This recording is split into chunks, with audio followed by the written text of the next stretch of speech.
Mbunge-inĩ ya kaunti ya Garissa nikuo Akuru Aukot arekinyitie muthenya wa ira guthomithia njumbe ya kaunti yo makiria ciĩgiĩ Ndereti ĩno. Aukot oigĩte igoti rironekana kuhuthirwo ni ateti aria mataranyita Ndereti ĩno mbaru niguo kuhotomia Ndereti ĩno kuhĩtũkio. This country has bestowed upon MCAs the responsibility of approving any bill sponsored through the popular initiative. Nobody else can begin the process of approval but members of the county assembly. Ndereti ĩno ĩbatiĩ gũkorwo ĩkĩarĩrĩrio mbunge-inĩ cia kaunti kwa ihinda rĩa mĩeri 3.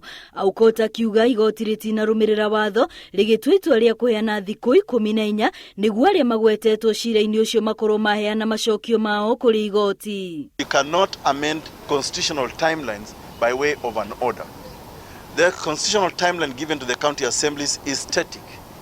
It's a maximum of 3 months. So if he takes away the 14 days, how will these county assemblies recover those 14 days without a constitutional crisis? Ona thengia wa Ndereti ĩno gũtũngio regani nĩ ateti amwe kũrĩ onao maramenyita mbaru makiuga nĩ ihinda rĩa mũrigo munene makiria wa mĩcara ya atongoria arĩa mathuragwo kũnyihanyihio. We are going to scrutinize the document. We have read it, by the way, and actually, just like the speaker said, we have actually put the question, and that question symbolizes a lot. It's a symbolic question. We have the right as elected leaders to have choice, and our choice is Punguza Mizigo. Nothing short of that. Actually, it is very good.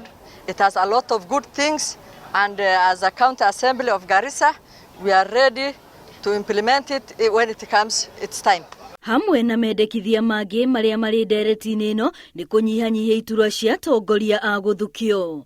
Ngĩribotera Inooro TV, rĩtwa rĩakwa nĩ Wambui wa Macharia.